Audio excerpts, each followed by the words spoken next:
Two and a Half Admins, episode 78. I'm Joe. I'm Jim.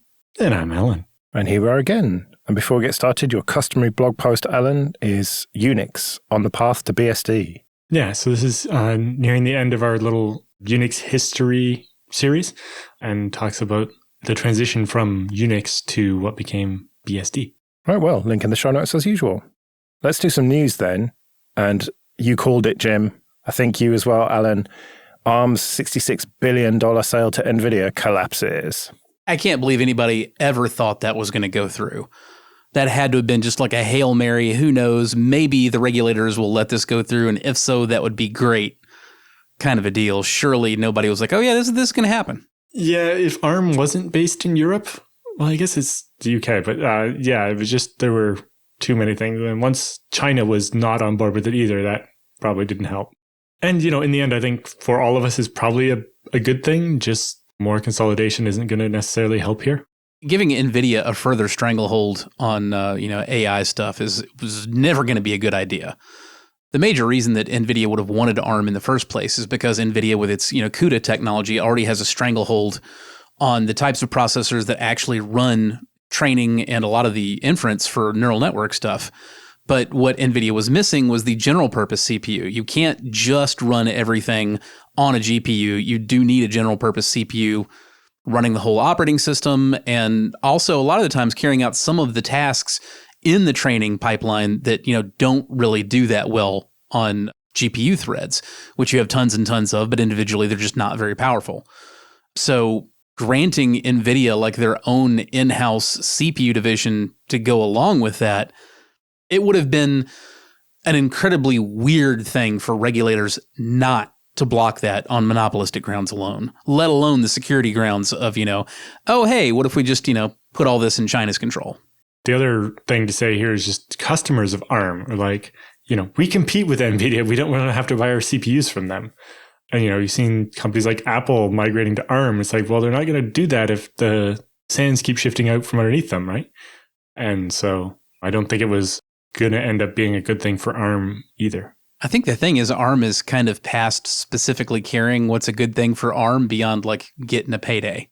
And so the plan is to do an IPO to get the payday.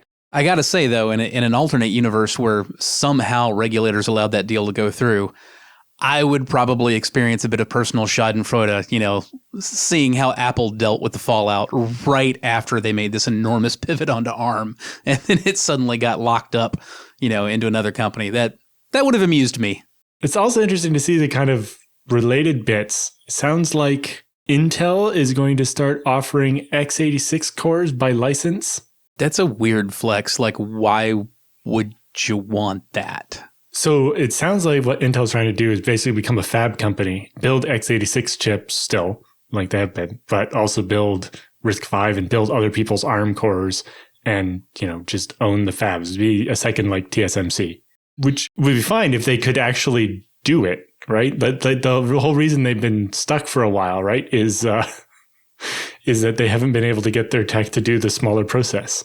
I mean, I'm on board with the theory that we certainly need more, advanced fabs and for them to be open rather than, locked into one particular vendor's designs. That all sounds great. It's just thinking of it as, the kind of person who would license a chip. And like, I've already put myself like in this space where I'm custom designing a CPU for my needs. Like, it just feels like a really weird flex to be like, oh yeah, I want to license, x86 for that. Like, really? Because I feel the major draw of x86 is it's the thing that everybody has always used and everybody knows how to use, and there it is, and yada, yada, yada. Like, by the time you've gotten into that space, you're saying, well, I'm custom fabbing my stack from the hardware all the way up. Seems like it would be a very odd choice to specifically choose x86 for that. Yeah, I'm guessing it's something like, I have this one workload that I would have to emulate back to x86 or something, and if I could just have a core that was good at it. Sure, I guess. But yeah, I'm not sure what the architecture ends up looking like if you have something like, you have your P core and your E core and then your x86 core. Yeah. What? Yeah. And then maybe the whole thing's got RISC-V underneath it, doing security duties, or maybe just an earlier generation of ARM, as your security coprocessor on die with your newer ARM E cores and P cores and your random x86 core for some reason. I don't know. Back in the 90s, there was a gaming magazine, I can't remember which one, that ran this parody ad for a video card. And, it was back in the very, very early heyday of GPUs when it wasn't just Nvidia and AMD. You had 3DFX Voodoo, and you had Matrox was still doing their own GPU, and yada, yada, yada. And they did this hilarious ad with like a photoshopped mock-up of a graphics card with all 5 of the potential possible chipsets of the day on the same card. And they're like, it's this nutty, unholy bully base of every GPU on the planet, and it shouldn't work, but it does. So it's like, I don't know, maybe you need an Epic core and you need an x86 core. Shit, let's get VIA in there. Why not? Anybody heard from VIA lately? Yeah, it reminds me back in the way, way old days, I think just before multi-core was becoming a thing, when AMD was talking about having multi-socket systems, but you'd have like the other processors would be specialized. Like you'd have a Java CPU and an XML CPU. Well, that sounds a lot like what Apple's doing, having special co-processors for various jobs that it needs to do. It's not just Apple, it's what every smartphone and tablet on the planet does. Right. And this is just that idea 20 years ago when it hadn't actually been fleshed out yet. For that matter, I mean, it's also what x86 CPUs do. There's specialty hardware on x86 CPUs for like offload of crypto functions, things like that. The days of like literally all we have is a general purpose CPU are long gone. There was quite a funny story recently about Mazdas in Seattle getting their infotainment systems bricked just for listening to one particular radio station. Yeah, it turns out the radio station in question was embedding JPEGs, I assume for like album covers or whatever, in the digital portion of the stream. But they were doing so Mac style. So there were no file extensions in their images. They were just relying on, you parse the file and like read the MIME header from it to figure out, is this a JPEG or a PNG or what? And much like when my aunt used to email me the stupidest clip art cartoons imaginable in the late 1990s from a Mac with no extensions on it, the infotainment system didn't know what the hell that was. But unlike my Windows 98 systems, when my aunt would email me a 5 megabyte BMP of a turkey with no file extension on it for Thanksgiving, the Mazdas apparently tried doing some really strange things with that data and ended up corrupting a database that would then in turn cause some kind of untrapped error that would reboot the system. And then the system would try to read the file again. It would reboot again and read, reboot, read, reboot, read, reboot. Fun times. Yeah, that's interesting because even once the radio station isn't there, it's still stuck in this boot loop forever. And it seems that Mazda claims the only way to fix it is to replace the entire central media unit for $1,500. Well, they have said that they are going to waive that cost. Yeah, whenever they actually have them. The cost is not the entire issue. The other issue is you can't get them, whether you want to spend the $1,500 or not, because, we have this horrible chip shortage endemic. But it just makes me wonder, it's like, A, how did they design this without the ability to do some kind of offline software update? Like, I understand you'd have to take it to the dealership and they'd have to plug something into it and overwrite the OS or the firmware or whatever it is with a fresh copy. But they shouldn't have to replace the $1,500 in hardware and basically create a bunch of e-waste because the software on it got corrupted. Like, how is there no port that they can stick a USB stick in or whatever and just have the thing reload the software? Well, because it's kind of hardened, embedded industrial stuff, and it's designed to be, it absolutely can be updated, but it's designed to be updated from the CAN bus. And in order to do that, it has to actually be awake and not deranged in reading instructions. And that's just how that stuff is designed. But like, even my keyboard for its firmware, it's like, plug this in, hold this button while you plug it in, and then wait, and when this flash is let go, and now it's in a mode where it will accept a software update without the OS running. If your keyboard had been engineered to be part of a car, I promise you, it would not be that way. And I'm not necessarily championing that. I'm just telling you that's the reality. That's the way automotive stuff is designed. It goes on the CAN bus, it can be updated, interacted with, etc. over the CAN bus, but that requires it to be up and running, and typically those systems are designed to be simple enough and robust enough that's a reasonable expectation. You figure if it's not, then it's probably bricked and you just chuck it.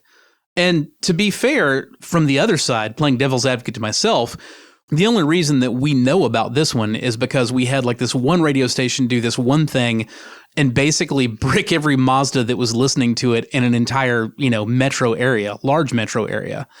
Without that, you have to wonder how many times has something similar to this happened where, some silly little thing got corrupted, but the hardware really is actually fine.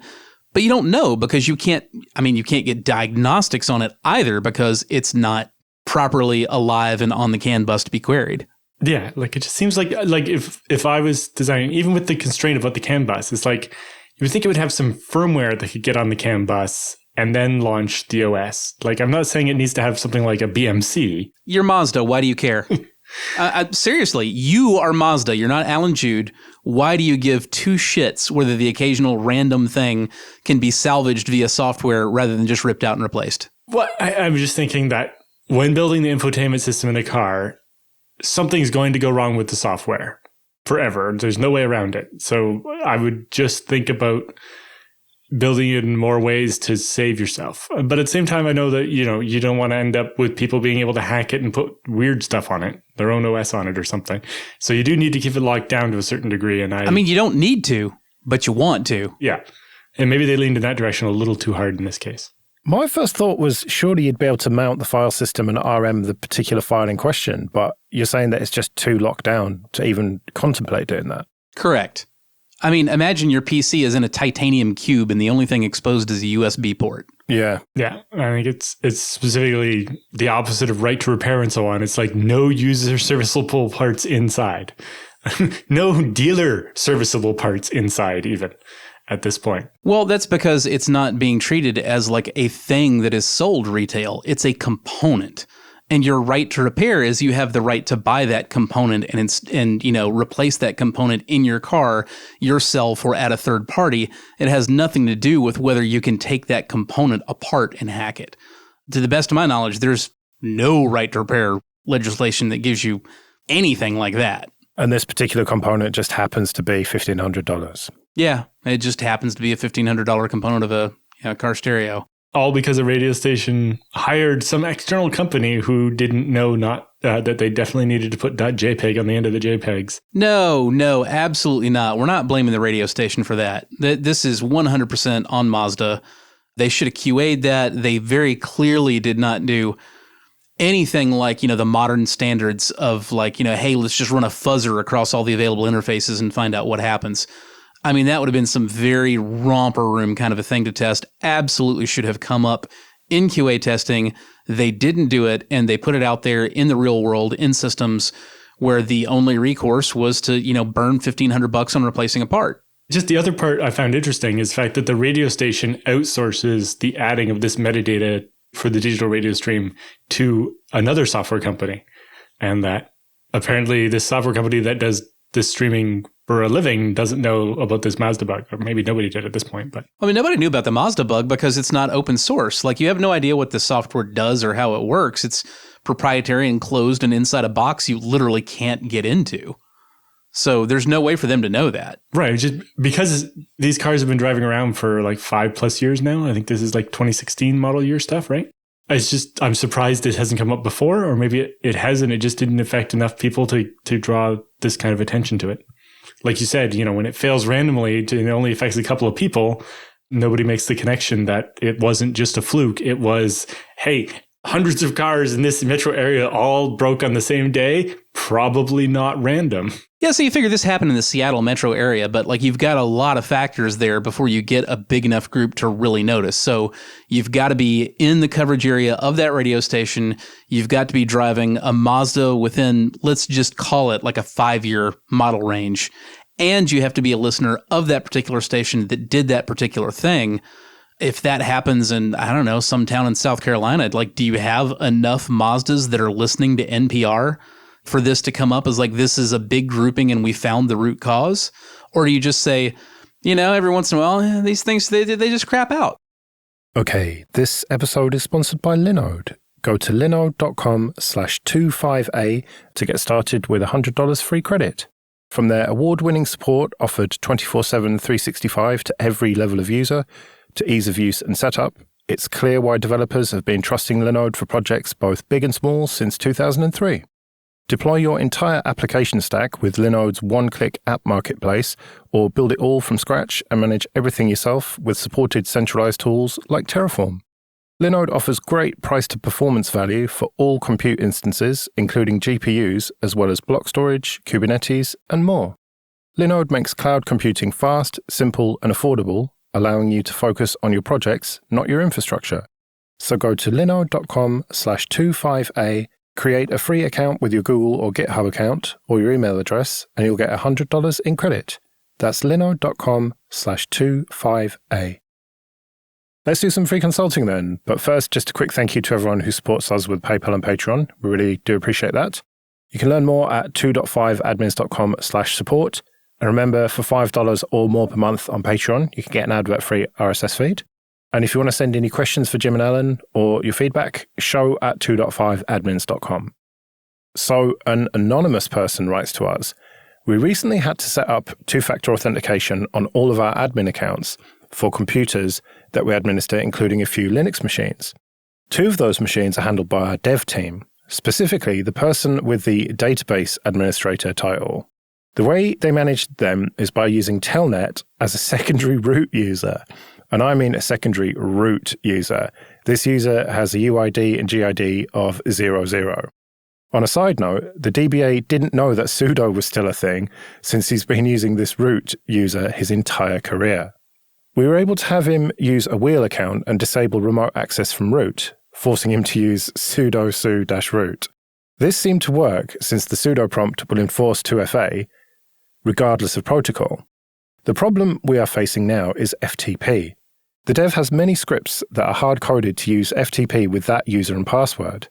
The scripts are in so many places, the dev doesn't know where they are, and this server is important to the main application we use internally.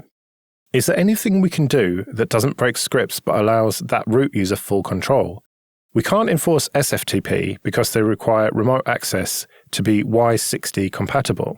We can't change the UID of that root user because that would require a full reboot since root started the first init process. The server is on Rails 6 if that helps. Any guidance would be greatly appreciated. So there's a second user with UID 00. Yeah. So it means you could change the entry for that user to not be UID 0 without having to reboot. And you could change the root without having to reboot. It would just, the process will still be running as UID 00. All the processes have all their stuff based on the UID, and then it just uses the password file to do a reverse lookup. So it definitely wouldn't require a reboot for that. I am super concerned that they were FTPing as root with saved, FTP is plain text and they're saving the password. And this is the root user on what sounds like a database machine. Yep. Why would you ever FTP as root? To make sure that you can write absolutely anywhere that you might conceivably want to, regardless of what the permissions say. Obviously, Alan, come on. So the answer here really, is there anything that we can do? We can't enforce SFTP. We can't change UIDs. We can't. Well, you can definitely change the UID without having to reboot. So you could make that second user called Tour or whatever the silly username is, change it to a different UID, and then use ACLs to allow them to write to the places they need to write to. Although that you might still have problems with the fact that the file ends up owned as that user if it gets created by them. Well, the thing is here, and I don't intend this as an indictment of Anonymous themselves, although I do intend it as an indictment of their company. What's clearly being described here is an unwillingness to change anything and do any actual hard work. The description of the problem has clearly walled off every possible solution as being inconvenient. And okay, you're unwilling to change things, so things aren't going to change.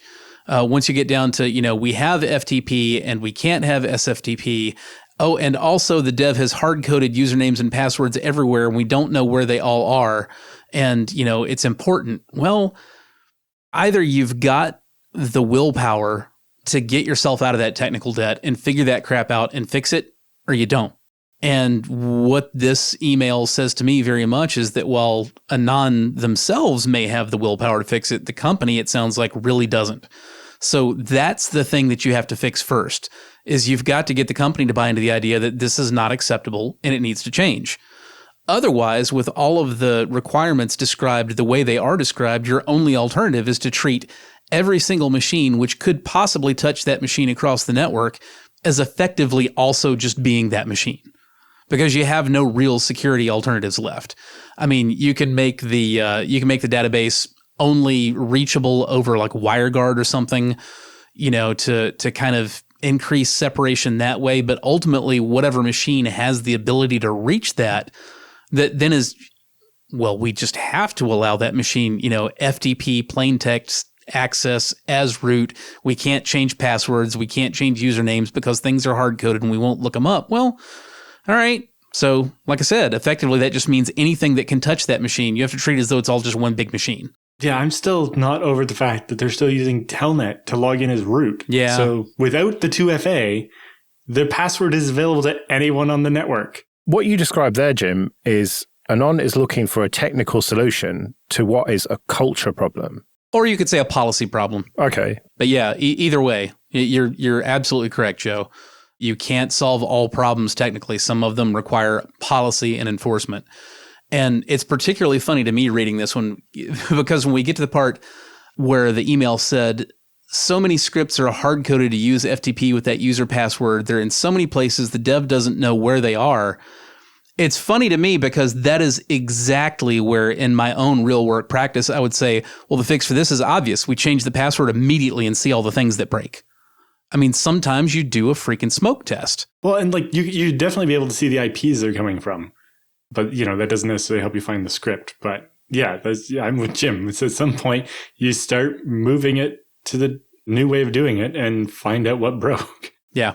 It's like, recently at my new position, we had one Ubiquity switch that refused to adopt when we upgraded from a cloud controller to a locally hosted virtual machine, doing the controlling for all of our Unify access points and unfortunately switches, which I really don't recommend. This one switch we knew existed because it was on the old cloud key and reporting in there, but we didn't know where physically it was, and we couldn't get it to adopt on the new controller. So the next step was, trying to find this thing. And the Ubiquity switches, unfortunately, don't have anywhere near as much in the way of like actual reporting and smart management as most smart switches do. So it was proving to be very difficult trying to track that thing down just by looking at like, okay, what's connected to what port of what switch to follow it that way. We looked at it for about 15 or 20 minutes and finally said, well, I don't see a lot of activity coming off that switch. There's a little bit, looks like there's maybe one or two actual machines plugged into that, and the rest is just kind of loop back that we're seeing, traffic coming from larger switches. So just going to unplug it and we'll wait and see who hollers. And, that's exactly what we're talking about with the scripts and the passwords here. You just go, okay, this is hard to track down any other way. So we will deliberately change this in a way that will cause things to break that are visible. So like in my example with the switch, we unplugged the switch and it didn't take maybe 10 minutes before somebody came wandering up to the IT door saying, hey, my internet access quit. I looked over at my coworker and I said, found the switch. It sounds like a lot of that could be backups and stuff that are not being properly monitored. It might not be as visible as unplugging a switch and someone coming to your door 10 minutes later. Well, if you can't see it, doesn't matter. From my understanding of what they're talking about here, it's some application that's receiving input via FTP. So a bunch of external doodads somehow are sending data into this machine where it then gets processed and dealt with. Some of the protocols involved remind me of some old commercial systems, like taking a giant CSV file from a supplier and using that to update the stock of what's available for sale on the website and so on. Yeah. We're talking again about the willpower to dig yourself out from technical debt. If you don't have enough visibility into your systems to know when they're broken or not, that's technical debt you got to dig yourself out of. So basically what you were saying, Joe, is, well, it might not be obvious everything that breaks when you change that. And I'm like, well, that is also a problem that you need to fix. If you don't even know when the system is broken or when it's working, that's a problem you got to fix. So when you find yourself in this issue where you're just like, oh, God, there's this mountain of technical debt. Maybe it's not all my fault. Maybe I literally just walked into this on day one, which happens to me a lot as a mercenary sysadmin. You just walk into this pile of garbage nobody knows anything about, and you got to start from first principles. But again, ultimately, you got to have the willpower to do that. You say, okay, well, I don't know what all depends on this password. I've done my best to try to figure it out. I've talked to all the users about all the things they know use that password. So now I'm just going to change the password and I'm going to actively watch for things that no longer work. And there's an argument to be made that, if you broke a thing and 6 months later, you still can't tell any difference in the functioning of your organization and your systems, does it matter that you broke it? Or should you just be glad that you no longer have to worry about that thing? You have pared it away from your stack as unnecessary. That reminds me of the VPNs that get left running and stuff. If you broke that, you wouldn't realize, but it would be definitely a good thing. Yeah, that was the Colonial Pipeline was, we had the old VPN we didn't use anymore that had, one static password and somebody got in on it because we never cleaned it up when we had migrated everyone over to the new VPN because, some system might still only call into the old VPN. And that is a fantastic example because, just like Alan was alluding to, the correct answer when you're like, well, I don't know, something might still be using that is, well, okay, you realize, one, you have not properly documented your systems if you don't know if something is using it. And the way to find out is you kill it and you watch and see if anything breaks. And if it does break, you go, oh, that was using that. Now I need to go find that thing and reconfigure it to use the new stuff. And while I'm at it, I need to update my documents so I know what I have that's part of critical infrastructure, where it is, how it works, and what its dependencies are. Well, yeah, especially in this case with the FTP account, you can tell every IP address is logging in with it, and you can go and change all the ones to the new thing, and eventually be like, all right, well, there's still these things that are obviously using the old one. We'll either track them down or lock them out and see who screams. Alan, I don't think you're reading that properly. He doesn't talk about the dev has used it on so many machines. He says the dev has many scripts. I think the issue is that there's a welter of little kind of one-off scripts that some dev kind of living in their own world for far too long without supervision has created. So knowing the IP doesn't necessarily help you if there might be, 30, 50 different scripts all coming from the same machine, and each one of them individually has a hard-coded username and password that very likely dates back to the 90s. Yeah, well, this is definitely technical debt that's got to be more than 20 years old because they're using Telnet and FTP instead of SSH. Telnet has been verboten for 20-something years, other than some old industrial control systems that should have been using SSH but weren't. Everything should have been using SSH. Of course, it's RHEL 6, so somebody brought the system forward and should have, switched to SSH and away from FTP and Telnet a couple of upgrades ago. But yeah, the answer in the end then might be find where the scripts are and you doing a recursive grep for the password. Yeah, it seems really unlikely that the scripts are going to be, I don't know, encrypted, compiled executables. This does not smack of any concerns along those nature. Yeah, probably just grep-r password is probably all you really need to find those. Right, well, we better get out of here then. Remember, show@2.5admins.com if you want to send in your questions or feedback. You can find me on Twitter @Joe Ressington. I'm @JRSSNet. And I'm @Alan Jude. We'll see you next week.